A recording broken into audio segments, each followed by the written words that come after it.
দর্শক, সেলফি তুলতে চাওয়ায় ভক্তের ওপর রাগান্বিত হলেন সাকিব আল হাসান। বিস্তারিত জানতে ভিডিওটি সম্পূর্ণ দেখার অনুরোধ রইল। দর্শক, সাকিব আল হাসান বাংলাদেশের ক্রিকেটের সবচেয়ে বড় নাম। মাঠে খেলার নৈপুণ্য দেখিয়ে ক্রিকেট বিশ্বে অর্জন আদায় করে নিয়েছেন অনেক। দর্শক, বাধ্য করেছেন বাংলাদেশের অর্জন আদায় করতেও। একক নৈপুণ্যই অনেক ম্যাচ জিতালেও ক্যারিয়ারে বিতর্কের ঊর্ধ্বে থাকতে পারেনি এই ক্রিকেটার। ফির নয়া বিতর্কে জড়ালেন এই ক্রিকেটারের নাম। দর্শক, আজ সোমবার 6 মে খান সাহেব ওসমান আলী স্টেডিয়ামে ডিপিএল এ লড়ছে প্রাইম ব্যাংক এবং শেখ জামাল ধানমন্ডি ক্লাব। এই হেভি হিট ম্যাচের আগে বিতর্কে জড়ালেন সাকিব আল হাসান। দর্শক, স্টেডিয়ামের ভেতর ও বাইরে ভক্তদের ওপর চড়াও হলেন সাকিব আল হাসান।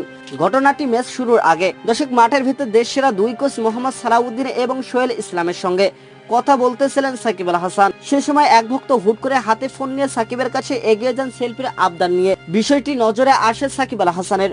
প্রথমবার মানা করলেও সাকিবের কথা শোনেনি সেই ভক্ত।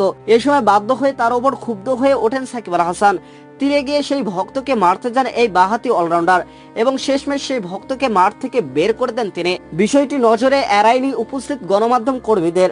এখানেই শেষ নয়, সকালে স্টেডিয়ামে প্রবেশের সময় মেজাজ হারান সাকিব আল হাসান। তখন এক ভক্ত সেলফি তোলার জন্য ফোন নিয়ে এগিয়ে আসলে তার ফোন কেড়ে নিয়ে তাকে হাত দিয়ে দূরে সরিয়ে দেন সাকিব আল হাসান।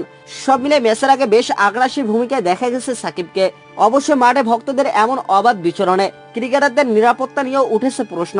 অবশ্য সাকিবের ক্যারিয়ারে এমন ঘটনা এই প্রথম নয়।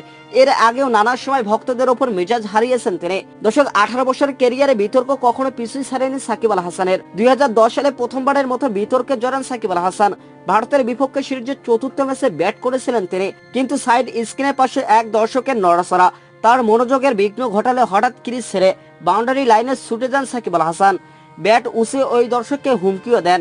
তো দর্শক, সাকিবের এমন আচরণ আপনি কিভাবে দেখছেন জানিয়ে দেন আমাদের ভিডিওর কমেন্ট বক্সে। ধন্যবাদ।